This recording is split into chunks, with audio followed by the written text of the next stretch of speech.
郎中，谁开的虎狼之药？想要毒死这孩子吗？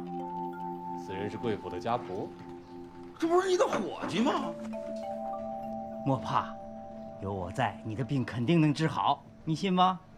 哎，嘿嘿嘿，哎，这个给你玩儿，是不是凉冰冰的，很舒服啊？喂，你是何人呢？运城郎中钱乙，我来抓药。放肆！啊！哎，爹！哎，爹！哎，父亲，父亲，不要惊慌，不要惊慌，看儿怎么救人呢？哎，这是家父，也是郎中，尤善真救啊！纵是同道中人，也不该胡言乱语，毁人清誉吧？你怎知我开药有误啊？我是专医小儿的郎中，你给他诊的有误。此儿肺经有热，我欲竹叶汤牛黄膏，有何不妥呀？竹叶牛黄皆为大寒之品，他肺气虚弱，外感风寒，肺热而咳，咳嗽日久，必生痰涎。你那是成人病机，小儿脏腑娇嫩，易寒易热，用药当轻如鸿毛，怎么可能用大寒之品？你这简直是用医杀人，不用刀！你什么成人病机、小儿病机，简直是一派胡言！真是晦气，好端端的碰上个忘人，耽误了时辰。要是早吃上药，我儿还能好得快。这位掌柜，这位掌柜的，等一下，快走，休要理他。炮兄，你儿子快死了！你敢咒我儿子？千万不要喝药，喝药必死啊！少啰嗦，陈郎中乃我乡名医，你要再敢胡说八道，信不信我动手打你？来，快走！哎呀，好了没？好了，快点给少爷端去啊！我总不能见死不救吧？这次老天开眼，让咱俩父子团聚，我正要多做善事，酬谢神恩呐。哎呀，药已经熬好了，父亲，你在这儿稍息片刻，我去就来啊。父亲，你在这儿哪儿都不要去。父亲，坐下。好，我很快就回来啊，等我啊。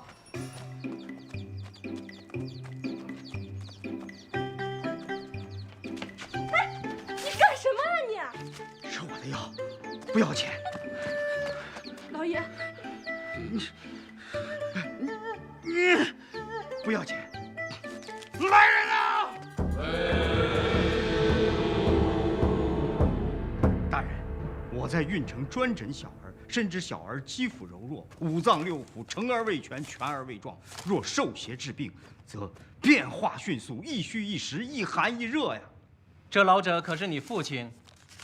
啊，是我父子失散30多年，我到处寻找，总算天可怜见，刚刚找到。你父子失散的事儿，你们运城县衙应该有备录吧？是啊，我每次出门寻找父亲，都有县衙开具的录引，大人一查便知啊。可是那患儿是肺虚受风寒，不可再用寒凉之药啊。我观你父亲的气色，是有些不妥。哦，我父亲是颠沛流离，受创过剧，我日后会精心调理的。可那患儿是肺虚受风寒，你可愿立下生死文书啊？什么？你一口咬定陈郎中方子有误，可敢让患儿按你的方子吃药？如果出了纰漏，将以命抵命，法不容情。大人，这如何？敢？大人，他敢，我可不敢呐。草民家里就这么一个独子啊。本官自有分寸。老爷，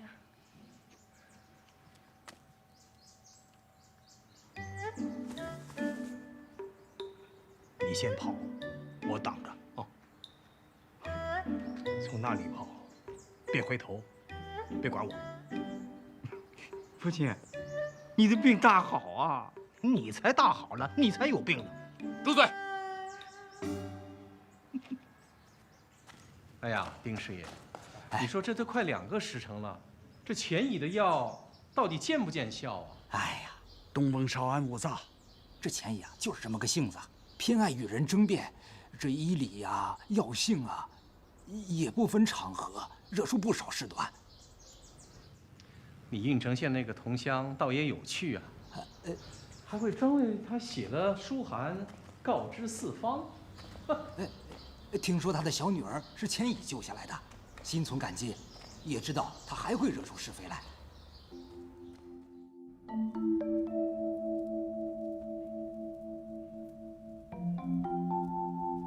爹爹，儿子，你醒了，你感觉怎么样啊？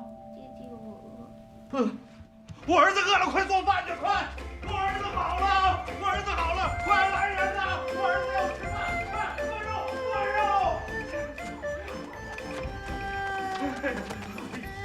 哎呀，那真乃神医呀！我儿子好了，他要吃饭，我叫人做炖肉去了。先服清粥小菜2人，养好脾胃，再吃肉。哎，对对，哎，听见没有？熬粥，熬粥！恩公。等我儿子大好了，我一定带上他到运州府上当面拜谢啊！不必客气，医者本分。你那个粥煮好了，给我爹来1碗如何？行，别说1碗，1锅都行啊！哎，多熬点啊！多谢神医救了我儿，严某感激不尽。今日特备薄礼前来府上拜谢，万望效纳。哎，客气客气，快请坐，快请坐，快请坐。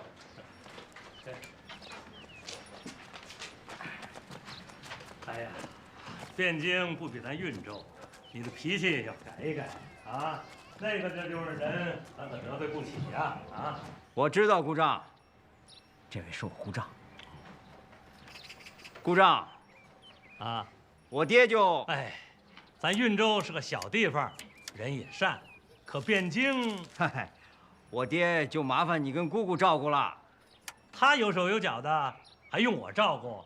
整天的琢磨着成仙得道的，一走就是30年，他还有脸回来？我姑丈啊，跟我爹一样爱唠叨。这孩子啊，脉象平时，身体大好，不用担心了。有你照应着，我不担心。钱神医，你的医术已经顶呱呱了，为何还要去汴京啊？钱乙自有钻研医术，曾立下志愿，要投考观医署，结交天下名医，造福天下万民。如今我爹也找回来了，这个愿望更应该实现了。你是为了你爹，算是吧。姑丈，我爹也吃了不少苦，他在糊涂的时候啊，你照应一下他。观医署里典籍众多，名医荟萃，说不定啊，你还真能找到医他病的办法呢。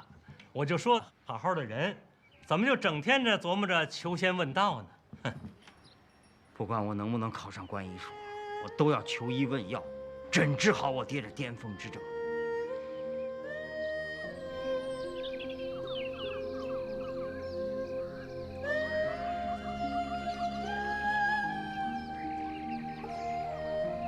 诸位，我就不向我爹告别了，反正没几日我就回来了。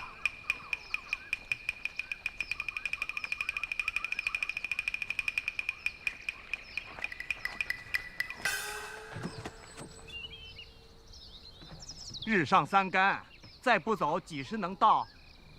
你还是走啊！要不你啊送我回去修仙，逼着赶着把我弄回来，你倒走了。好，那就一块儿走。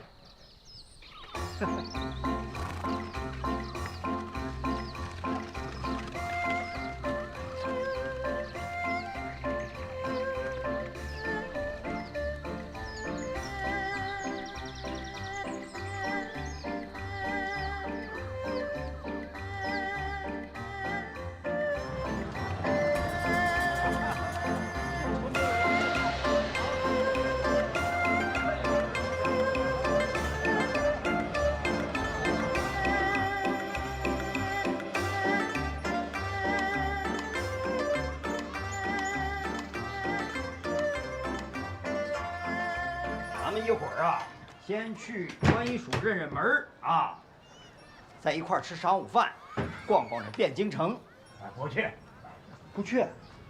万丈红尘，不看也罢。啊，父亲，这得道成仙这种事儿吧，这修得金丹，还要和光同尘，方得凝成元婴啊。再说，这修仙也不耽误吃饭，对吧？万丈红尘怕什么？红尘才能修得丹心啊。说得好，想不到我钱家还是你有道心。我陪你去观音署。爹，你姑丈说你性子执拗，爱惹是非，我得替你把住脉啊。哼。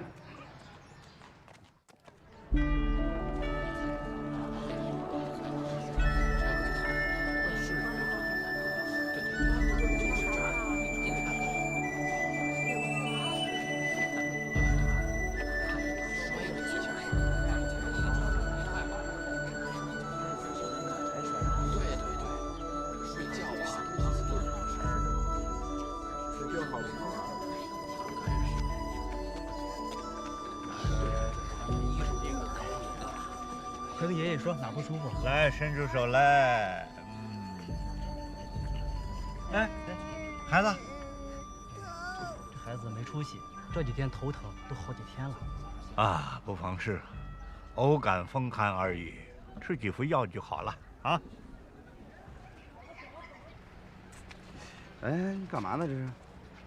啊，敢问先生，这小儿患的是何病啊？寸口脉浮，风寒犯肺也。小儿不能自言病症，故望诊为先。我观先生适才，并未注意小儿面色呀。你怎么知道我没注意小孩的脸色呢？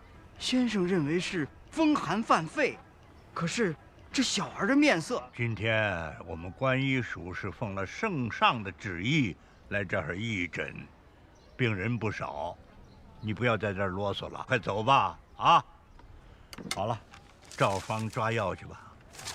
不可，左腮为斑，额上为心。此小儿左腮隐隐色青，而额上赤，这是心有热而肝风内动啊！你真是郎中。在下运州前乙，字仲阳。我看你是算命相面的吧？让我给孩子诊一诊吧。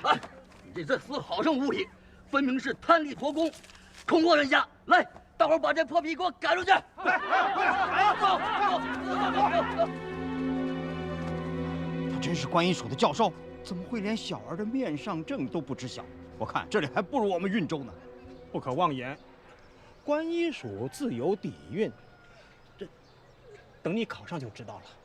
走，先去太常寺投纳家状。我不去。如果观医署就这水平，我又何必去考他？不去也罢。你得罪了那姓徐的太医，只怕想考那还考不上呢。投考观医署，先要在那里旁听1年。你得罪了人呢，他们会放你过去？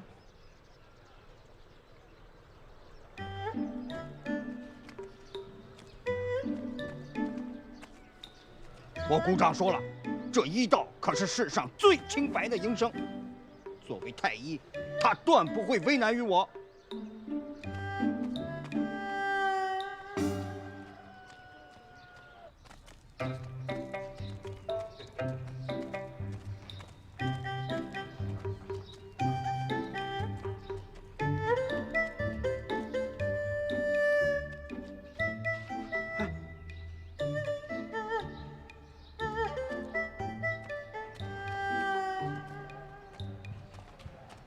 老师，外边那个人，你们把他打发了。是。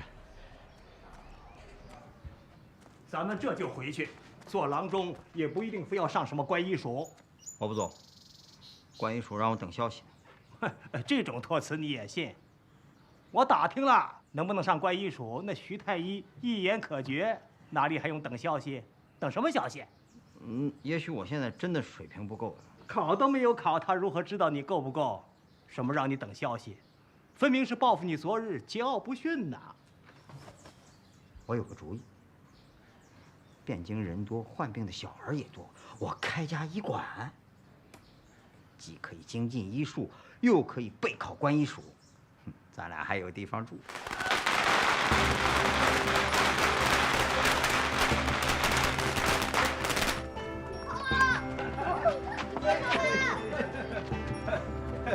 哎呀，好啊，爹，咱们开张大吉啊！回屋吧。这么个偏地方，能有人找到吗？父亲，你就放心吧，老天爷饿不死瞎家巧。你还不信我这双手吗？走吧。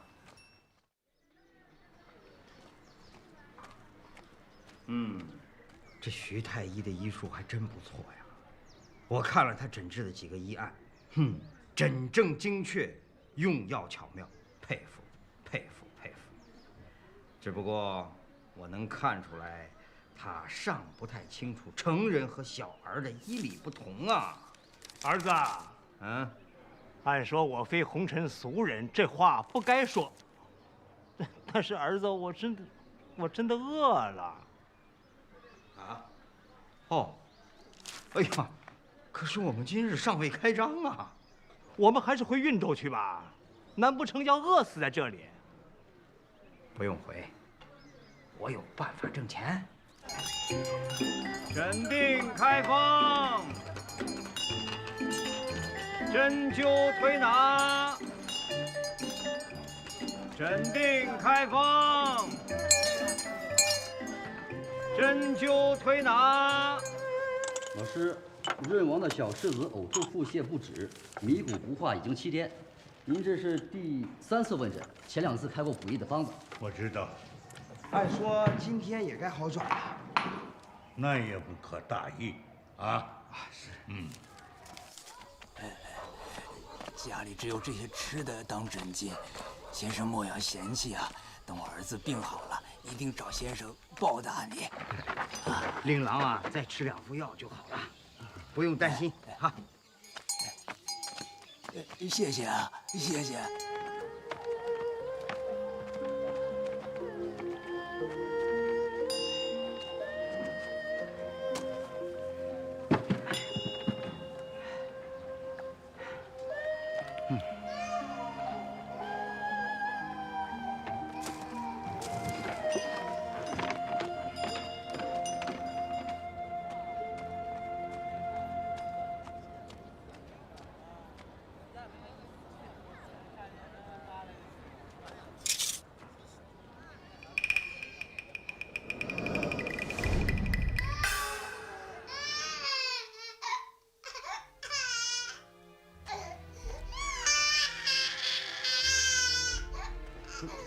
这怎么还是又哭又吐的呀？没给他吃药吗？一直都在吃呀，这该怎么办？那吃药怎么还这样啊？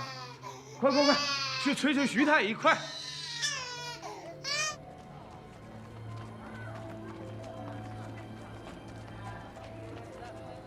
敢问军爷，你们府上是不是有小儿得病啊？我是个郎中，专治小儿的病啊。找骂是吧？我们家王爷会找你这灵医给治的小病？我真是好医生啊，我能治他的病，我从他的喘息声我就能听出来啊。哟呵，你比徐太医还厉害？快滚吧！我们家王爷心情不好，你在这儿聒噪，打死你也是白打。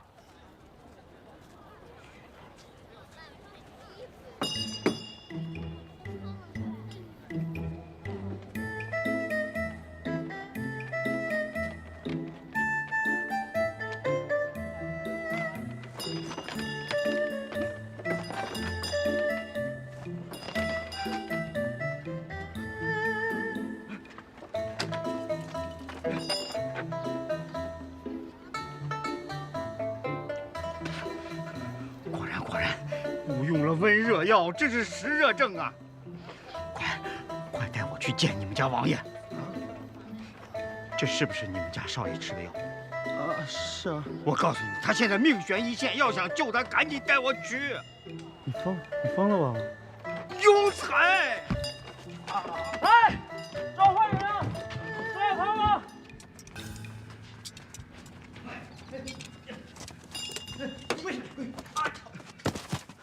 你真是郎中？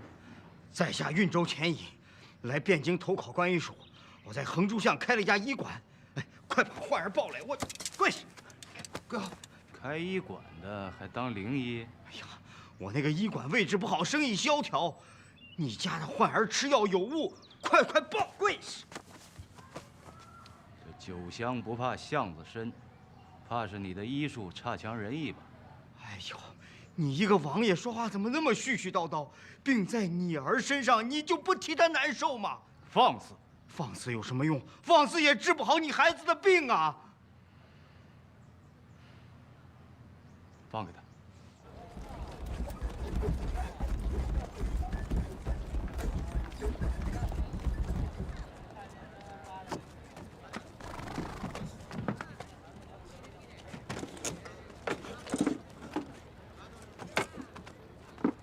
那几味药忘了带。我师傅去拿了。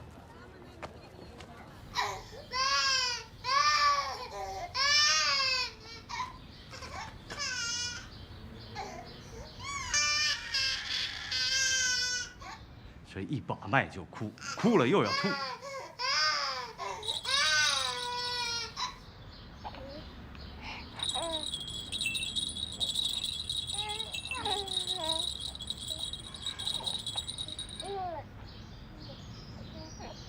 孩子肌肤柔嫩，兼之呕吐、腹泻、发烧之后，皮肤肥薄，更怕触碰，所以切脉必须轻柔迅速，一指定观。这种推试指看虎口纹判断病危的方法，是我多年研究古书。行，你就告诉我，我儿究竟何病？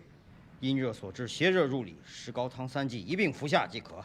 王爷，徐太医来，你让他进来。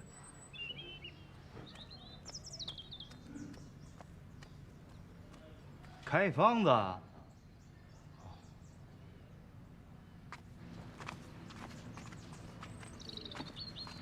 拜见王爷。这是徐太医，你来的正好。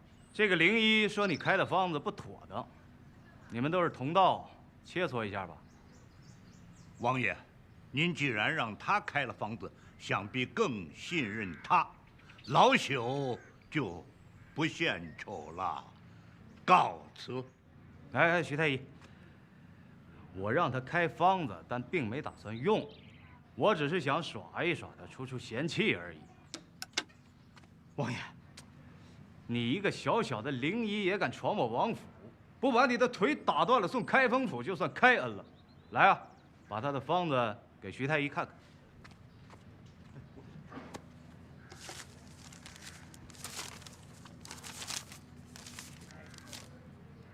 一派胡言！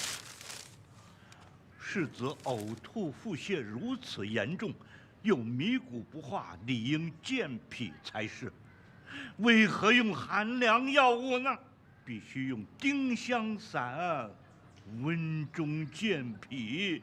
服你的药一定会腹满身热，渴欲饮水，以及呕逆之症。哎，是你们在照顾焕儿吧？我说的是否如此？是不是？世子确实闹着要水喝，但是一喝水就吐。吐是因为胃气上逆。你们有没有用姜汁儿调药服用啊？回太医一直都是用姜汁送服的。此乃大汗、大热、大渴、脉洪大之4大症，必须用白虎汤来解。王爷，此人胡言乱语，我实在无心和他理论，请王爷定夺吧。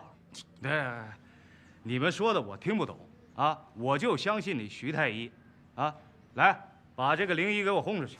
出去，走，给我出去！说你还不听劝？你们不听我的，你们会后悔的。明天这孩子就会大汗淋漓，神魂瞻望；后天那就皮肤皱缩，心门塌陷；大后天就一命呜呼了。你敢诅咒我家世子？来人呐，给我打！我没有诅咒孩子，我没有诅咒孩子。打完后送到开封府去。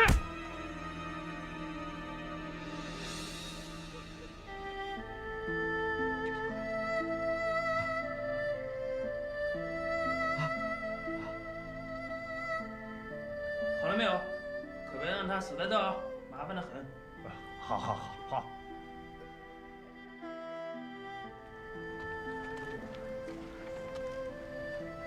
那能自己喝吗？我不喝。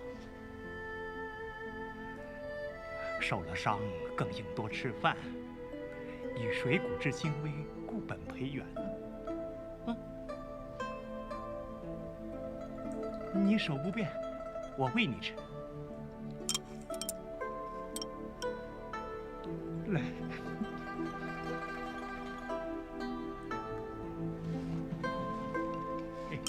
这就对了。人不能被自己压趴下，吃饱了才能立得住。天道缥缈莫测，我要是不立得住，根本坚持不了30年。父亲，你好像病好了。一不叩门，道不轻传。你倒好，追到人家王爷府里去诊病啊！不能老这样啊！你得学会该服软时就服软，何必硬顶呢？父亲，没有人教过我，我是姑丈养大的。姑丈教我医术，更教我医者之责，医者之德。我可以服软，但我绝不放弃救那个孩子。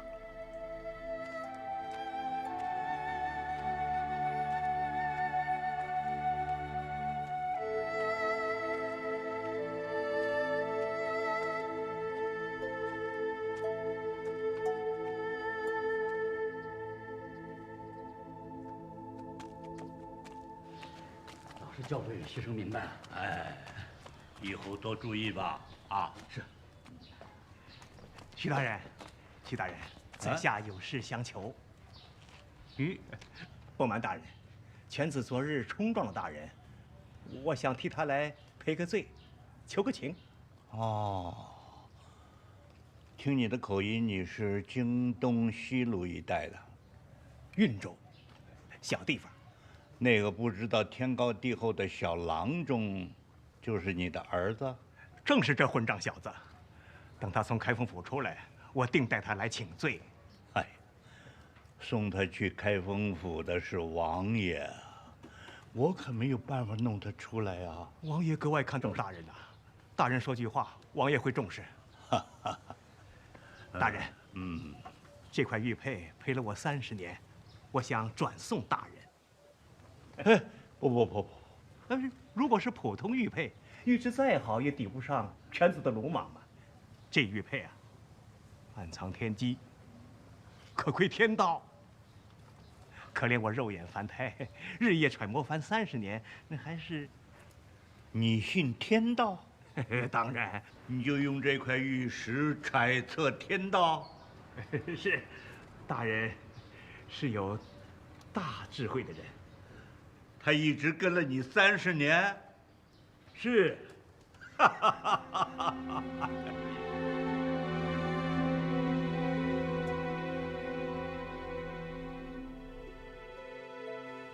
你们都看看，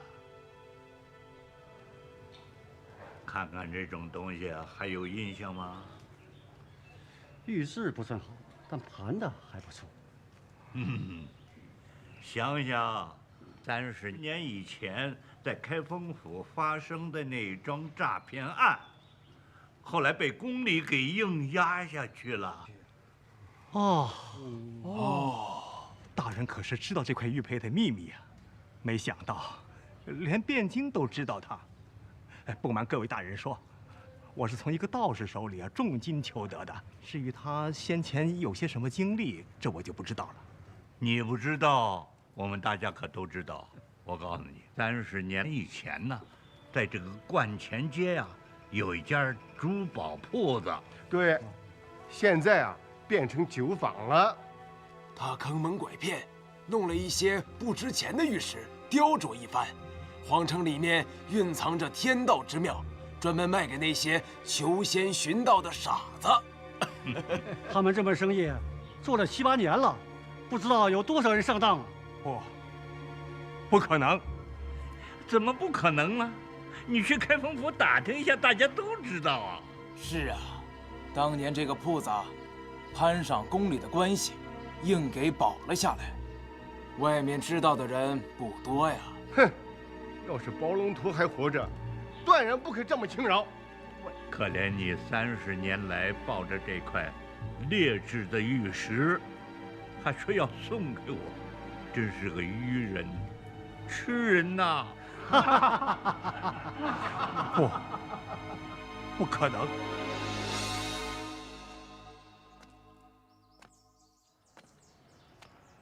小龙，老师，你去开封府跑一趟。那小子能放就放了吧？啊？就这么饶了他？哎呀，就算看在他父亲的面子上吧。希望他能得些教训，以后不会寸步难行啊。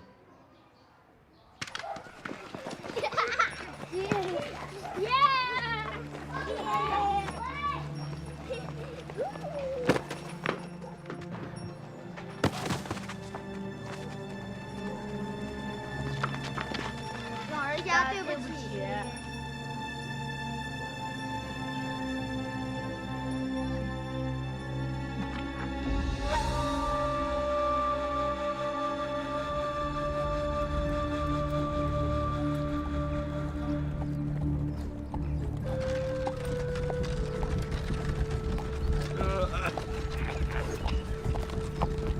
爹，你醒了？这是哪里？过了黄河了，我们回家，回运城了。我睡了几天啊？你呀，睡了3天了，多睡睡好。找这个呢吧？你都知道了？那老儿啊，骗你的，别信他。其实我也有过怀疑。我见过一个道友，跟我的玉佩一模一样，也是个游方道士卖给他的。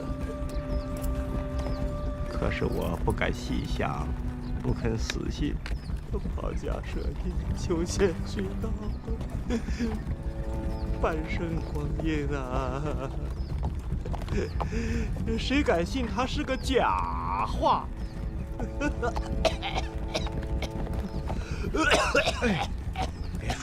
别说了，爹，好好歇歇吧。爹，这30年，没跟你说过话，没有管过你，教过你，养过你，我亏呀！你让我多说说，补一补你吧。一来一去不见好，反而还严重。管家，快去把那个灵医的药方拿来，把他开的药全都抓来。回王爷，灵医的方子没留下来，没留下找去，就是把汴京城翻遍了，也要把他给我找到。王爷莫慌啊，待我再想想办法。他说我家小儿3日后会神魂瞻望，应验了吧？分明是你这老匹夫与他有仇隙。我家小儿若有不测，我定饶不了你。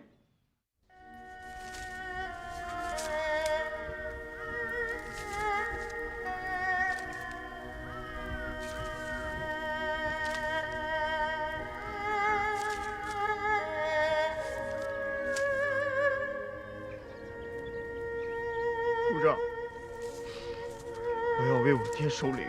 也好，汴京是非太多，不回去也罢。汴京我一定要回去。啊？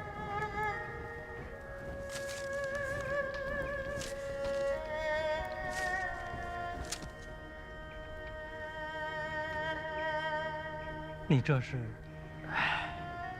这是烧给一个孩子的。我离开汴京前诊了一个小儿，邪热入里，误用了温热药。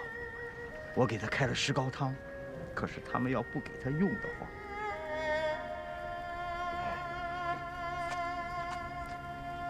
我要救更多的孩子，所以我要回汴京去。我要让天下的郎中都知道我的医理。可不容易啊！咱们运州可是个小地方。我在这里守灵3年，也是为了遍阅医书、精进医术。等我再回汴京的时候，一定要让他们口服心服。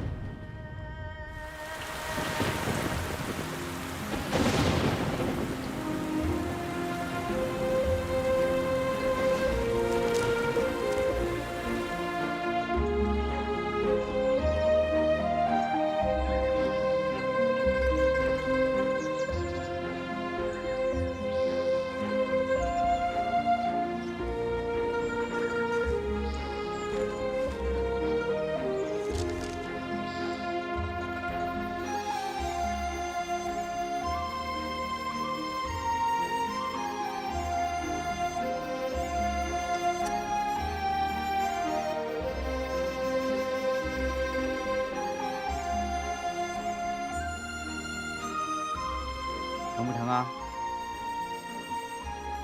很快就会好的。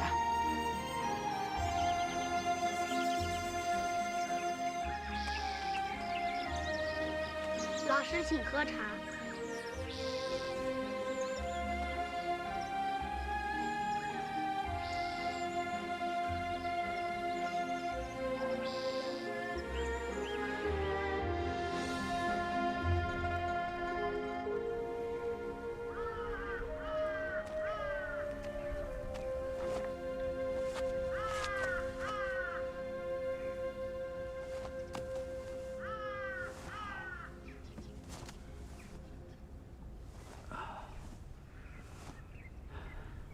爹，儿子又要去汴京了。您在天有灵，保佑儿子吧。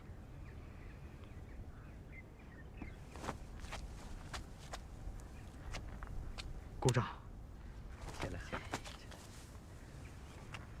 鼓掌。您年事已高，正需要人照顾，可我却又要去汴京。父母在，不远游，可是为了救更多的孩子。请姑丈恕我不孝。不，我这身子骨还硬呢。你去了就好好做，只有观医署的人认可了你的医理，天下郎中才能学会，天下的孩子也才能够受益呀。是。严掌柜要去汴京做买卖，我请他与你同去，遇事要多听严掌柜的话。哦。多谢严掌柜。应该的，应该的，我一定会支持你的哦。我早就替你打算好了，你一到了汴京，要先打出名气，让所有的百姓都知道你专医小儿，你是儿医圣手。我呀，不敢当啊。哎，不敢当也得当。你为的不是自己，为的是救天下的孩子。是。可是，汴京虽然是个大都城，可是百姓对医术的好坏未见得能懂。他们只看谁的名气大，谁的名气大就信谁。这个有点像我们做生意。我扯远了。总之呢，你听我的就对了。我听。那就好。咱们到了汴京，先找同乡，咱们找运州的老乡。你是咱运州的名医，咱们运州人要齐心协力。把你捧成汴京的名医，天下的名医。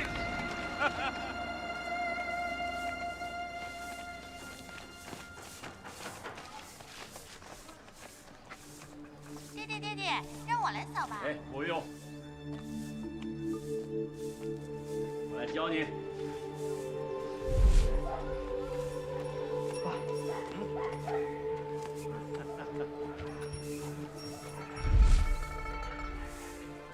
中央，你尽管放心，咱们择地重开医馆。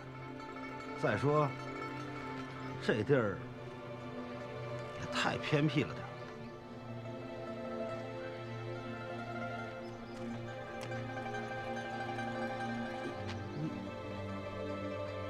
你想通了？想通了。我父亲在天上看着我。我一定要把诊治小儿的经验诀窍传扬天下。为了这个，我什么都可以做。徐定伦接旨。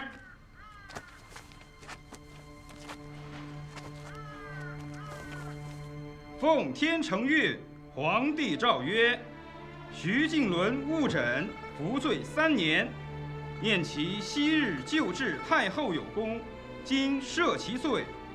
观医署编撰本草，正当用人之际，着徐敬伦仍回观医署听用，钦此。罪臣徐敬伦叩谢皇恩浩荡。你们费心了。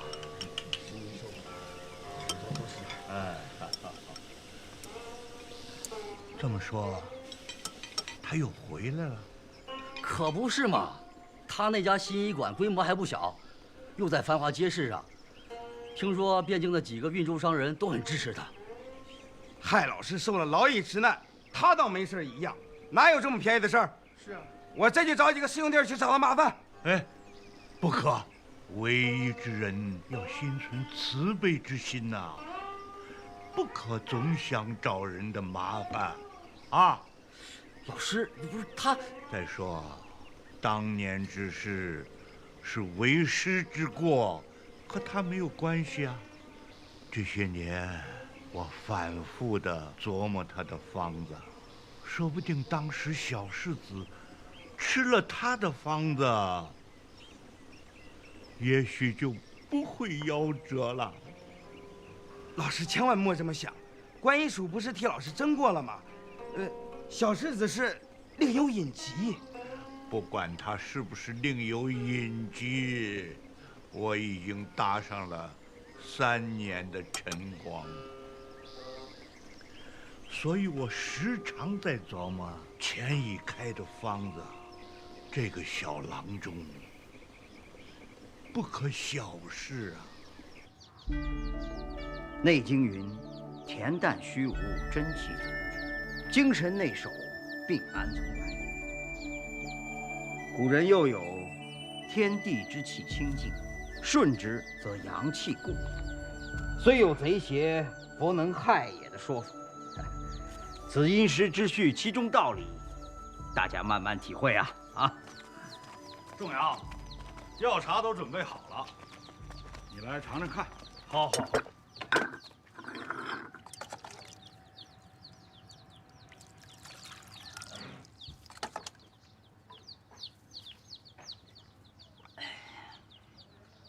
地道的好药材啊！严大哥费心了。哎，替你做事儿那都是积德的事儿，我敢不费心吗？来，大家都来喝药茶，吃茶点，退热解暑。钱老弟的新方子。多谢。小五啊，这位是你钱大哥，咱们运州的名医啊。借过钱大哥，常听老乡们说起钱大哥，今天啊总算借着了。小五呢，在宫里做禁卫，手握重权呐。幸会啊！严大哥，你可别吓唬我，什么手握重权啊？说白了就是给人开个大门。哎，小五，你还吃不吃大哥的饭啊？我吃，我可舍不得不吃啊。钱大哥，咱们都是老乡，客气话就不说了，用得着我小五的地方，尽管开口。自然少不得倚重啊！小五兄弟是权贵身边的人，我也没什么本事，只会诊病。如果你知道有谁抱恙，就来找我呀。钱大哥医术通神，我早有耳闻。放心吧，这事我定放在心上。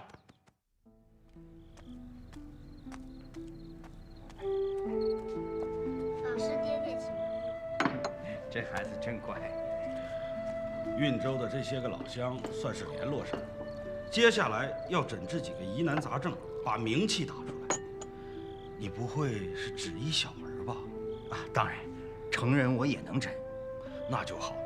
若是专医小儿，非权贵家的子嗣，恐怕难以引人瞩目，这是可遇不可求的。就是因为小儿得不到重视，所以才无人专研小儿医道。其实小儿更可怜，口不能言，痛更难忍，没有办法保护自己，病患加诸于身，痛苦更甚于成人100倍呀。我在想，你若非幼年失护，也不会立下专医小儿的宏愿吧？也许吧。我每次诊治小儿，都恨不能让病患转移到我身上，但既然做不到，我就力求诊断精准，药师生效，解病患于须臾之间。所以，你才是天下最好的小儿郎中。仲阳，你且放宽心，我纵使自家的生意不做了，也必定助你完成宏愿。来。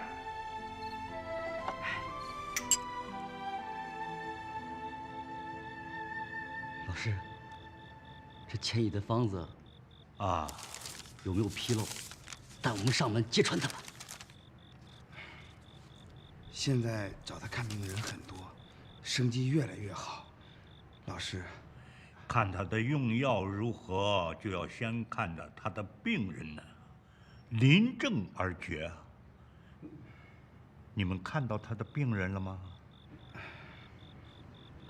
老师，学生怕打草惊蛇。哎呀，怕什么怕？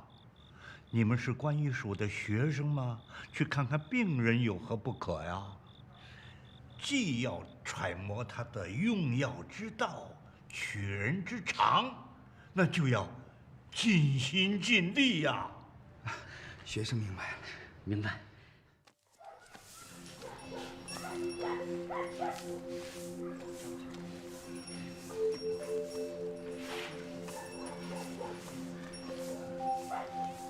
小七啊，你到巷口去拎一辆驴车，我今天啊去的人家太多了。嘞。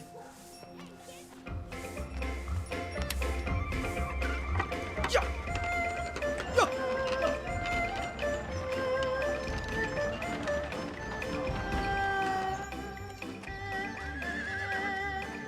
孩子在那儿，在那儿。好好好。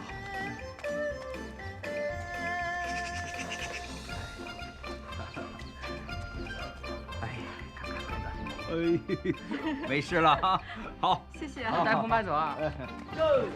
冰糖葫芦，哎，冰糖葫芦，哎，糖葫芦，来来来，走，走。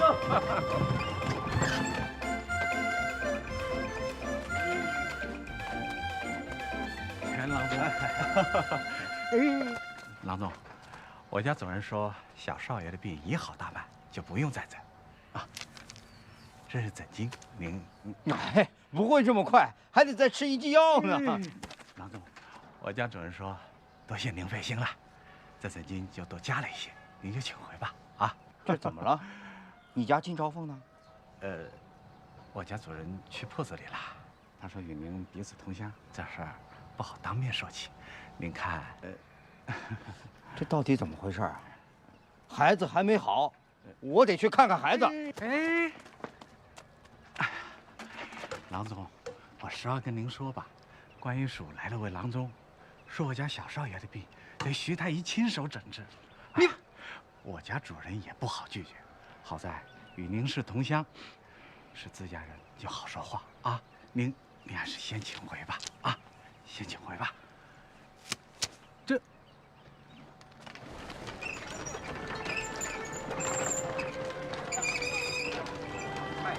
哎，这，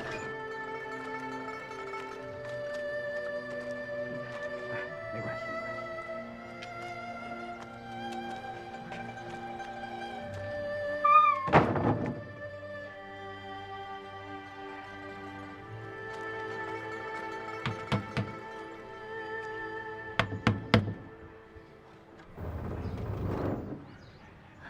孩子已经好了，谢谢啊，谢谢。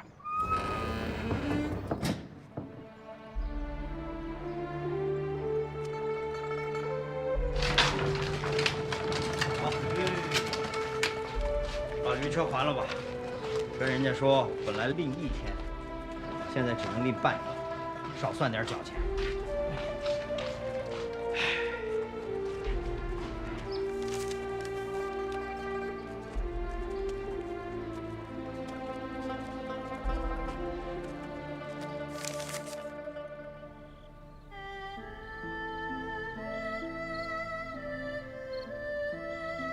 老师，你在写什么啊？我在写我诊过的医案。为什么要写这个？这些都是我在汴京见过的医案，和我诊治小儿的心得。我要把它写下来，别人学会了，就能救更多的孩子。哦，等你写好了，我叫我爹把它印出来。这是个好主意。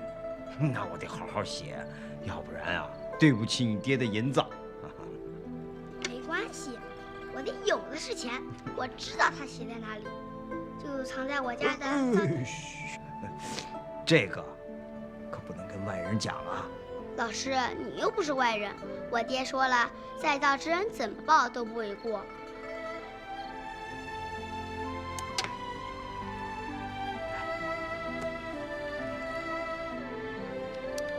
老师，你怎么了？怎么突然高兴了？因为老师知道坚持下去的意义了。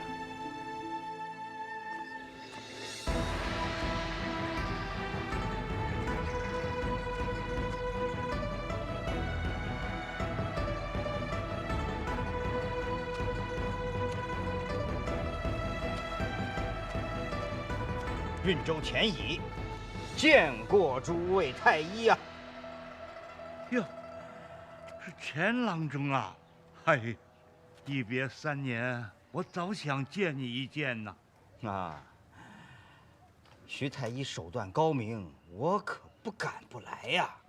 哎，你这个人，说话怎么这么不中听啊？啊，那我怎么说话才中听啊？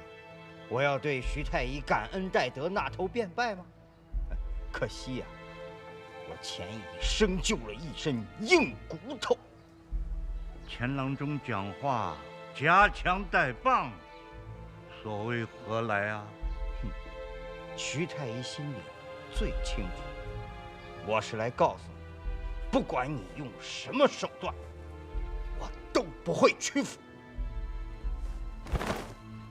哎，此人目空一切，实在可恶。徐大人，要不要知会开封府啊？就是啊，这么一大早的，真是晦气。许是误会了，我先问问我那2个学生再说吧。你们怎么敢？这什么行径？强盗吗？无赖吗？我让你们去揣摩他的药方、用药之道，你们干了些什么？老师息怒，我们也是一片好心啊。断人的生计也算好心吗？老师，这钱乙终究不是正路出身，谁知道是不是有真本事？诊病救人，事关性命，我们……对呀，我们是为观医署学生从严把关，这也是好心啊。收起你们的好心吧！哼！你们俩马上去给他登门认错。老师，我们抓到他的把柄了。老师，这是他的药方，病人我们也去诊了，应该用金匮要略中的肾气丸。你看他把这方子都改成什么了？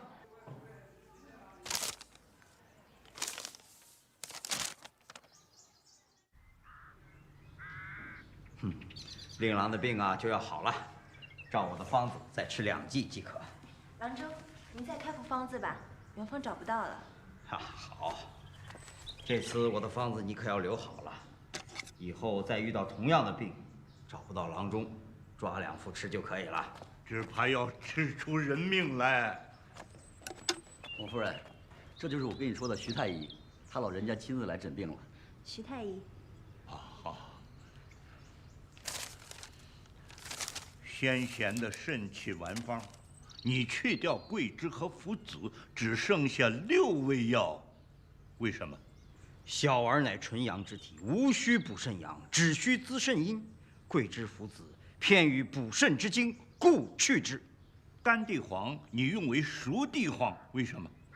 君药重用熟地，是从脾胃入手来培补肾精，这样6味药有补有泻，攻补兼施，共奏滋阴补肾之功啊！肾气丸方需要用酒送服，你却改为用温水送服，却是为何？用酒送服，乃引药入经之意。我方中并无需用酒送服之药，况且小儿乃纯阳之体，肾无实症。肾无实症，这是哪位先贤所说？出自何典？这是我多年行医摸索出来的。这个方子就是专为他所开，专治小儿肾病，与仲景肾气丸非同一味药。你说肾无实症，我不敢信，为何众多的前贤都没说过？医学之道本来就是一代代钻研的学问，如果固步自封，怎么能进步呢？我现在正在撰写我为小儿诊病的心得，相信能让天下的郎中明白我的医理啊。可是性命攸关呐，请问把病人当作你试验医理的途径啊？我没有。前贤的方子经过无数人的验证，不能随意更改。你还太年轻啊，急于生出自己的医理，难免急功近利。哼，这不好啊！我没有急功近利，肾无实症，你还真敢说出惊人之语啊！我今天以一个老郎中的身份劝劝你，要悬崖勒马，你的路走错了。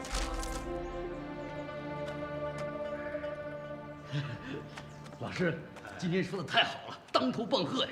就是，他要是有点羞耻心，就应该大礼参拜，拜谢老师的教诲。此事就不要再提了，我是不愿意看到他一错再错呀。那是老师宅深仁厚，你们俩继续关注着他，若他确有悔悟，把他收进来学习，倒也是正途啊！啊，是。你真的要帮他？哼，他那种人怎么配与你我为伍？你放心，我自有办法让老师赠宴给他。愿闻其详。把监狱的书稿偷出来。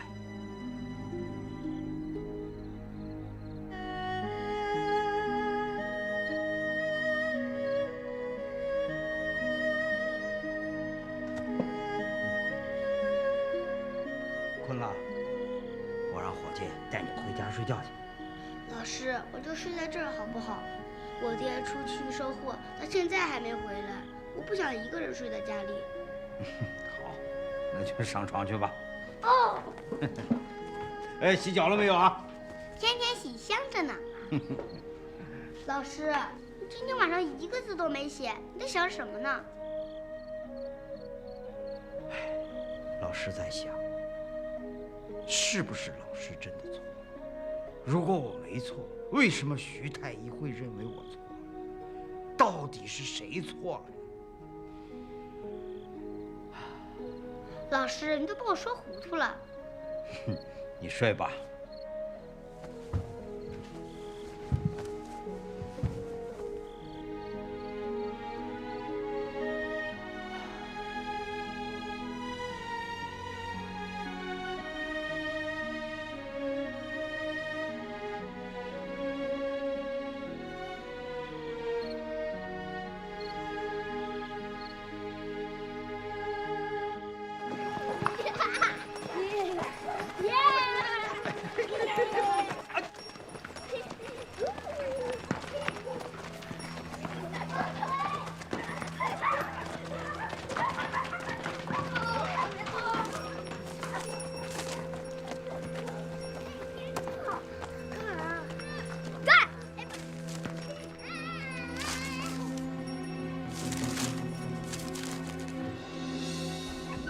来看一看了啊！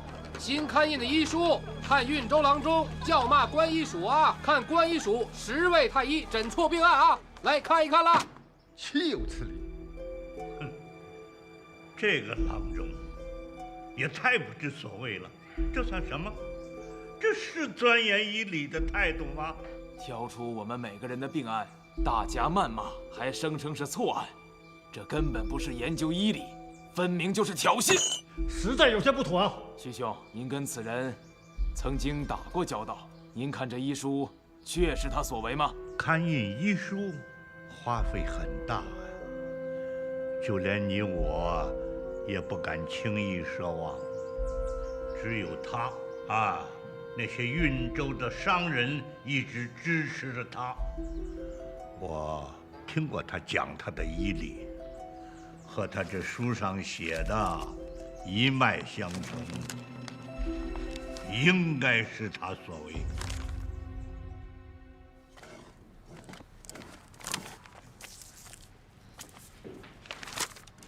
这确实是我写的。程阳，你怎么这么糊涂啊？可我没有拿去看印呢，这些都是我随手所记的心得，尚未整理清楚。况且，我也没有银子去印。这倒也是啊。我细细看来，意思虽然是我的，但措辞改动甚大，探究变成了苛责，疑问变成了斥骂。哎，那原稿呢？丢了，丢了好几天了。这么看来，是有人故意要害你啊！害我？花这么多钱把它印出来，这不是在帮我吗？仲阳，这本书会让你树敌无数，寸步难行啊！嫌疑，滚出来！滚出来！快出来！给人说病历的吧！大言不惭的无知小孩，这是你写的，你印的吧？啊！别以为你有2个破钱，你就可以恣意妄为。这儿是汴京，不是你们运州。叫声，滚出汴京去！滚！你们，我怎么了？我们这是路见不平，拔刀相助。我看汴京啊，也容不下你这狂妄之徒了。来，把手拿过来！来，这书上全是这小子写的狂妄之词，来给我烧了！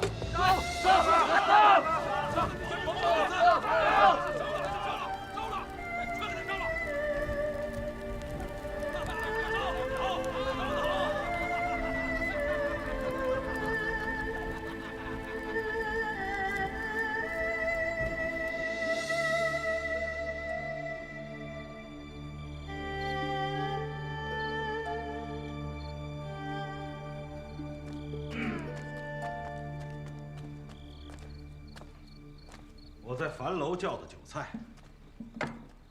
怎么了，杨大哥？来了趟汴京，没请你去樊楼吃过酒，就这么走了，我实在是心有不甘呐。谁说我要走了？怎么你不走吗？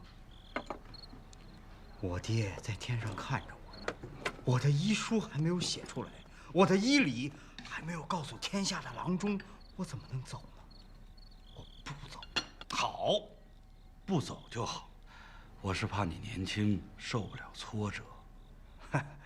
给我来个激将法。不，这是壮行酒。咱俩好好吃上一顿，然后跟这帮老朽好好的斗上一斗。好。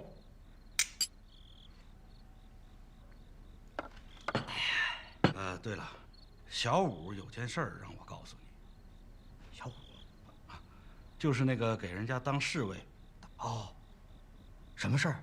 他说，长公主的女儿已经病了好几天了，高烧不退，泻不止。问你要不要去诊？他可以引荐。诊，我一定要诊。哎，两位客官慢走啊！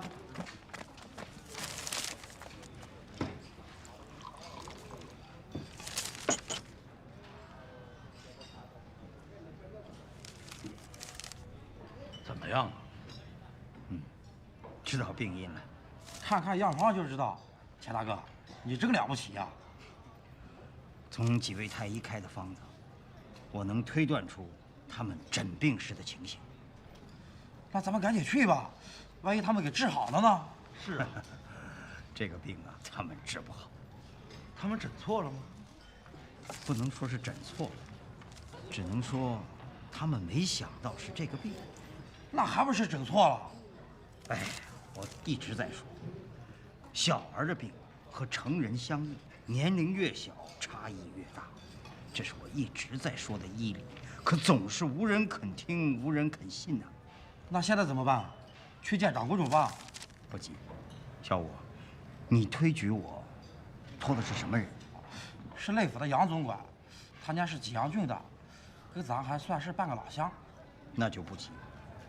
小郡主现在上无大碍，我先不着急去，必须得让长公主觉得没指望了，我再出手诊治。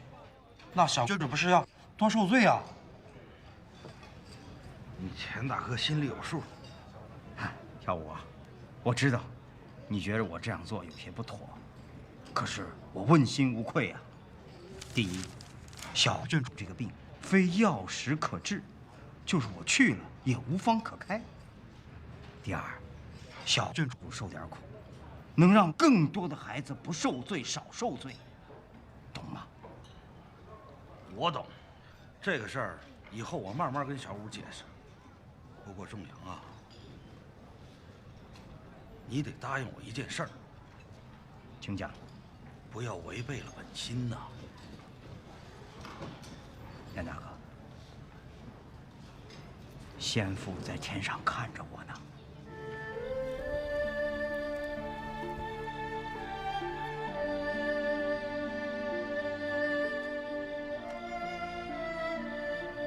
爹，不是儿子在算计别人，只是这世道不用心便不随心。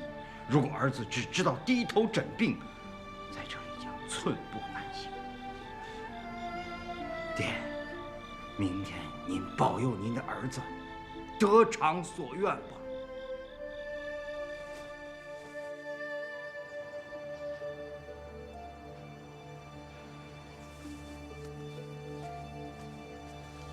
娘，我肚子疼，我好难受。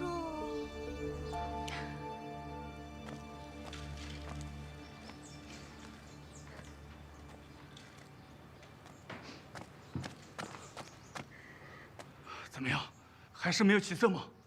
换了3个太医都不行吗？昨日卸的还有血丝，今日剩下的全是水样的细末。什么意思？你倒是说话呀！咱们女儿到底怎么了？我活不了了！不可能！朝廷有观音署，上药局、御药院，几10个御医都不管用吗？不行，我要去见皇上。哦，你去找皇上啊！这3个御医已经是最好的了，他们不行，剩下的更不行了。那去见一下，去大相国寺见一下。我现在就去。我要去收头炷香。啊，换衣服，我们俩一块去。你给我安静些！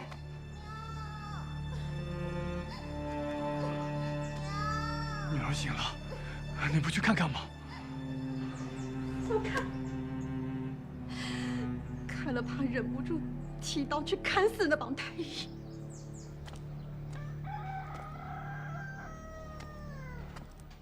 可以了吧？卯时已到，咱们可以去了吧？还需1个时辰。非要让那个孩子再受1个时辰的罪吗？每个小儿都要经这一遭罪。仲阳，我不会拿小儿的病来自抬身价，这个病非得到了时辰才有转机。严大哥，你放心，我是不会违背了本心的。那咱们先到长公主府外候着行吧？等到了1个时辰，咱们就进去寻小五。好吧。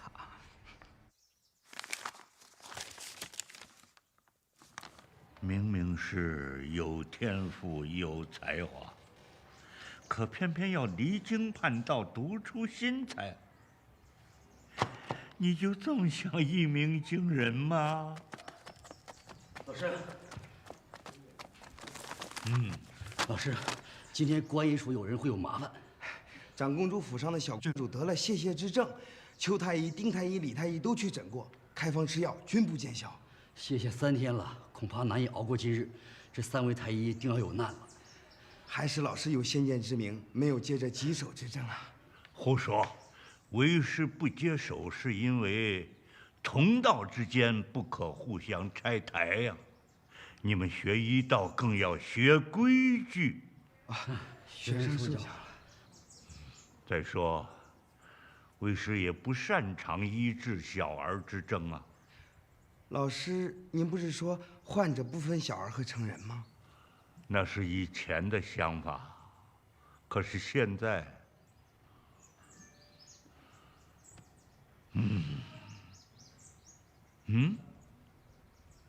听说你家亲戚开了一间书铺。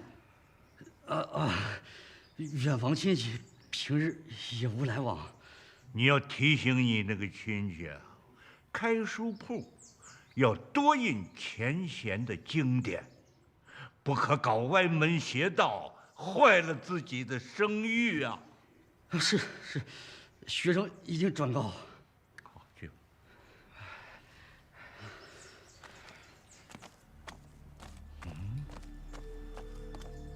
小儿泄泻之症，如果前医来诊，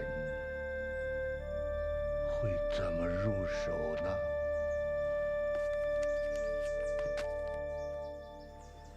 运州钱乙，京东西路的运州，那种穷乡僻壤的地方会出名医？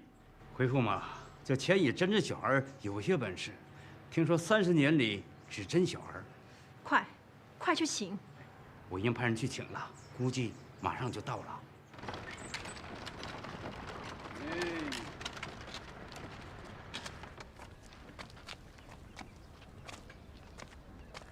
进去吧。快点！还是来早了，免不了要吃些苦头了。那这个时候你怎么能喝酒呢？哎呀，袁大哥，你放心，我爹在天上看着我呢，我不会胡来的。你会明白的，非常之时行非常之事，要实现夙愿，唯有如此。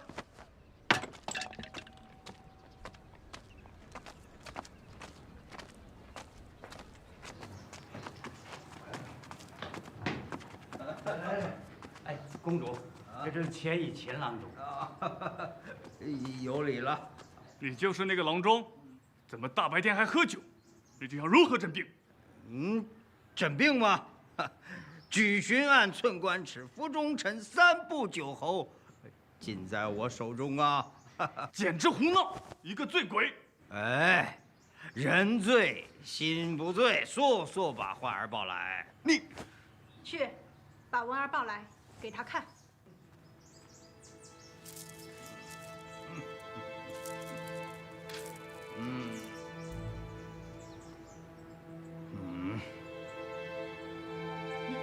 你这是要干什么？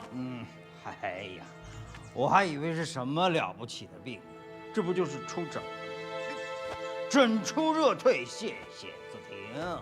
出疹，应开何方？用不着开方，疹子出了自然就好了啊。我困了，我得睡觉了。枕巾呢？你送到我。你就算诊了病了，还想要枕巾？那给几坛子酒也行啊。等等，把文儿抱进去，别吓着孩子，别打死他，打完送去开封府问罪。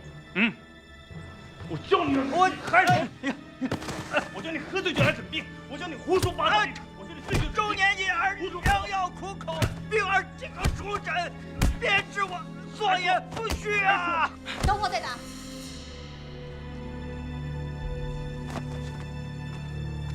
这就是你举荐的人，自去李石鞭子责罚。等等，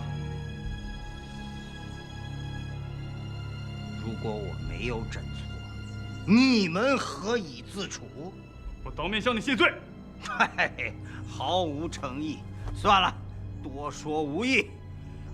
扁鹊宫在上，后辈前已在此立誓，如果我诊治有误，当自尽一线。如果你们不怕丢脸，就打吧，打吧，把管家那石鞭子也给我吧。打，狂妄之辈，给我狠狠的打！出疹子了，出疹子了，郡主出疹子了！小郡主出疹子了。哎呀，你这是早有谋划吧？可吓了我一跳。多谢大哥义助。哎呀，倒是同乡，长公主有福缘，遇到你这个名医呀。我再给他开个方子，煎水擦浴，疹子退得稳妥些。我先走了。这种情形大家都尴尬。放心，公主和驸马都是知恩图报的人，你的功劳他们不会给埋没，你切点好气儿吧。你救了小郡主，驸马还错答了你，他们都很过意不去，所以长公主求皇上赏你医学翰林之职。哎，你从此也是有官身的郎中了，好好干。这么说，我可以去观医署了？皇上钦点的医学翰林，当然去得了。恭喜恭喜！哎，不过又要去上药局和医药院，还得在观医署学完2年之后才成。不用，观医署执掌天下医学教导，我就想去那儿。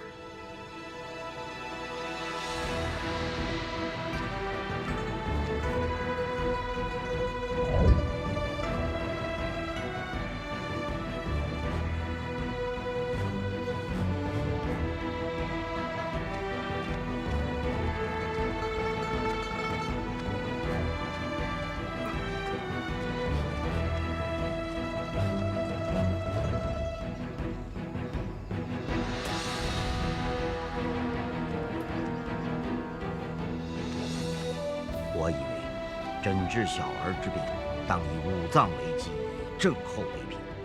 如何用虚实寒热来判断脏腑变化？如何用五行来判读五脏？如何立补泻诸方来作为治疗的基础方剂？我已将历年来的心得和医案刊印成册，请大家在以后的行医问诊中检验体会吧。我在观医署几10年，我可有言在先。学医必本前贤经典。哼！妄想自传经典误人子弟，我绝不答应。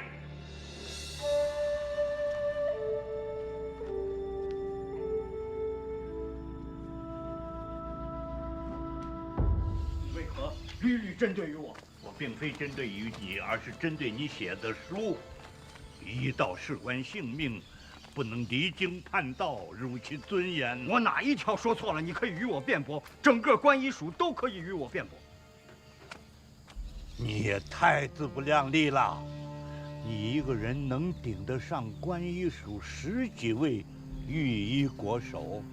你一个人能顶得上1000年传承的先贤医典吗？我不是要反对先贤医典，我是要查漏补缺，贡献我的经验，救更多的孩子。你没来汴京之前，我们观医署就没救治好过孩子，偏偏你一个人比我们都强。我看你这是嫉贤妒能。你这话呀，不仅是看清了我，也看清了你自己呀。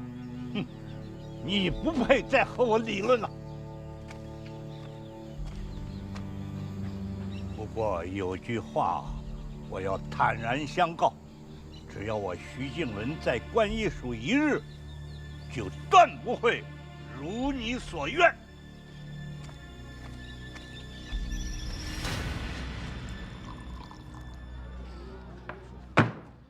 我以为进了观医署，我就可以把我知道的交给大家，现在看还是不行，总是有人从中作梗。还是那个徐太医，要不找几个绊子狠狠地打他一顿，让他累身老骨头也不吃他。胡闹！钟阳，你们的恩怨我打听了，没大事。要不我找几个有分量的人来，替你们解开这个疙瘩。这个办法好。他毕竟资历了，老是这么心里别扭着，与你的前程也不好。难不成让我前个去给他赔？不是，不是赔，不是，就是说2句软话。他那么大年纪了，当得起。我瞧他就是从骨子里瞧不起我钱哥。还有，说软话管用吗？你不是说钱哥的父亲就是去说软话呗？住嘴！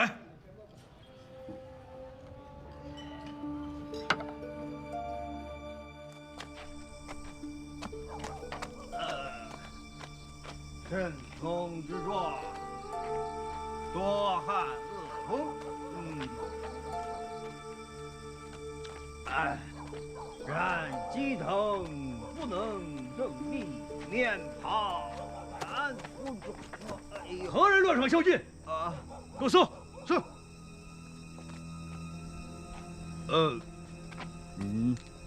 大人，是观音府的。问问他是谁，去哪里？这两个人送他回去。是。这位大人，大人，您住在哪里？太医府，我要去徐太医府。老爷，有人找你，有人找你。谁呀？街上的施主送来了一位观音署的大人。徐静伦，你给我出来！你怎么回事？寡廉鲜耻，斯文败类！你也配做郎中？你对得起祖师扁鹊宫吗？你胡说！你扪心自问，我的诊治是错的吗？我的见解是错的吗？你也是郎中，你明明知道我是对的，是能救人的，可你为什么阻挠我？为什么不让我交给那些学生？呸！你是有私心！医道本是这世上最清白的营生，你清白吗？你的心清白吗？你对得起那些因你而死的孩子们吗？一派胡言！快把他轰制着！你对得起教你医道的先生吗？你对得起天下的百？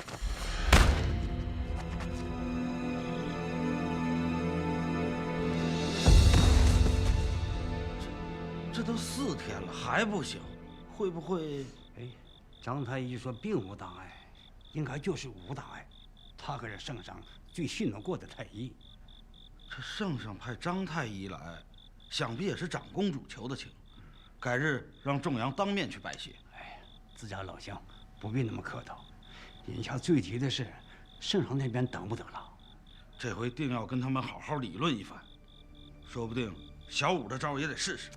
徐太医已经自身难保了。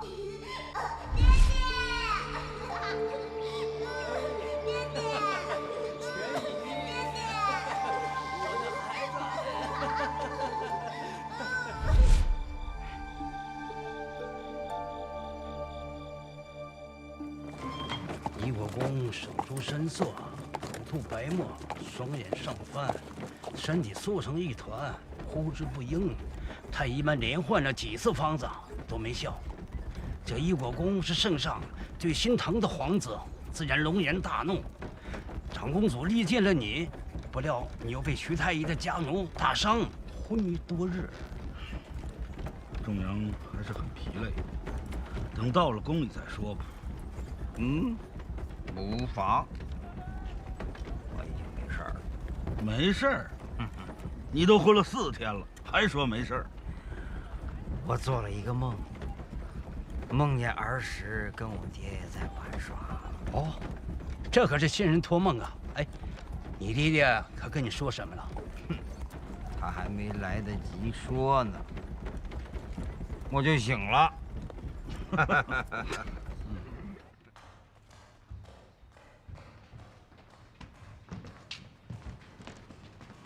皇上，医学翰林钱乙已诊治过倪国公。医学翰林钱乙，见过皇上。钱乙，我儿何病？回皇上，是惊风。倒是与观音署的诊断一致。可有方子？臣已写就方子。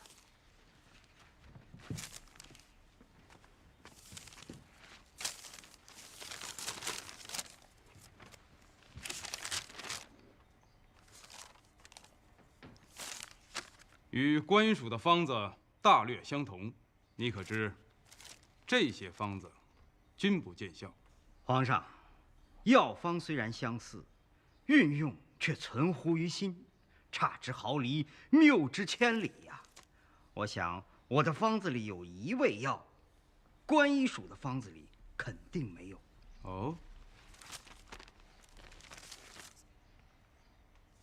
可是造心土，正是造心黄土。此土乃炉灶底部中心的焦黄土块，皇上可以让御厨房送半斤即可。胡闹！黄土怎可入药？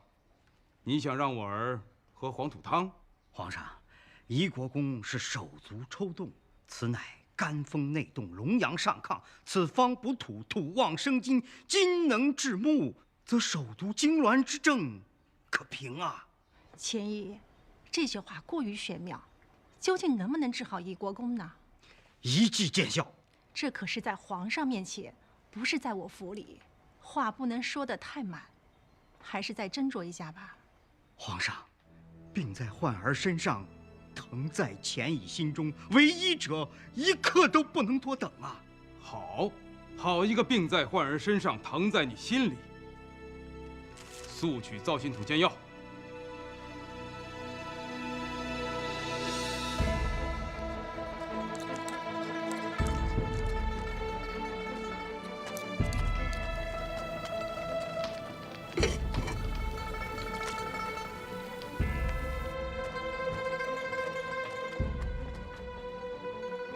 我开的那个方子出自《金匮要略》，你的呢？只比我那个方子多一味药，就是造心土。你能保证一剂见效吗？徐大人，你的方子，白术附子，温补脾土以复阳；地黄阿胶，滋养阴液以复精；黄芩为始，以清理热；甘草为佐，和中缓急。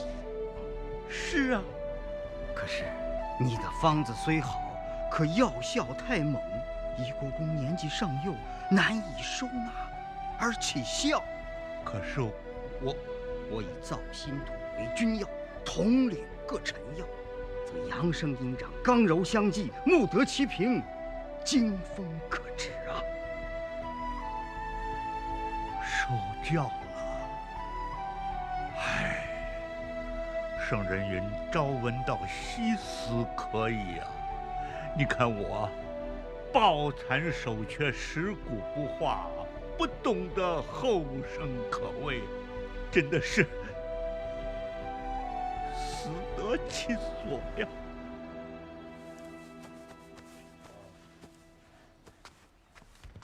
娘娘，药来了。快点，快给我。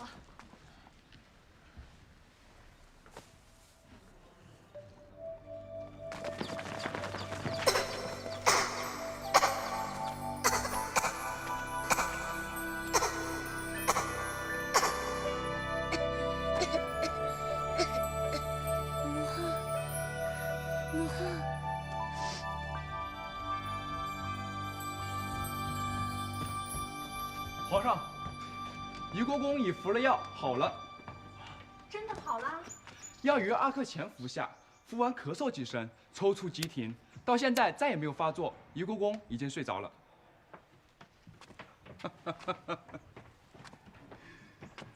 好了，好了。好，钱乙上前。皇上，效不更方，再吃2剂，仪国公的病定会大好。钱乙，你医术高绝，兼又心怀慈悲，朕很喜欢。朕封你为太医丞，去把观医署好好整治一番，将尸位素餐的庸医剔除出去。多谢皇上赏识。不过，臣以为臣的方子之所以起效，那绝非臣一人之功啊。之前太医们的诊治有效，只不过起效略慢而已。臣的方子只不过是顺水推舟，绝不可独领功劳啊。你确定如此？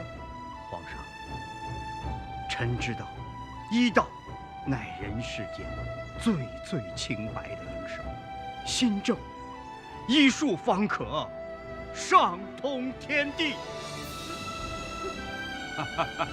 好，如此，就依你之意，朕再赐你找紫衣，佩金鱼带，以彰显医德。多谢皇上。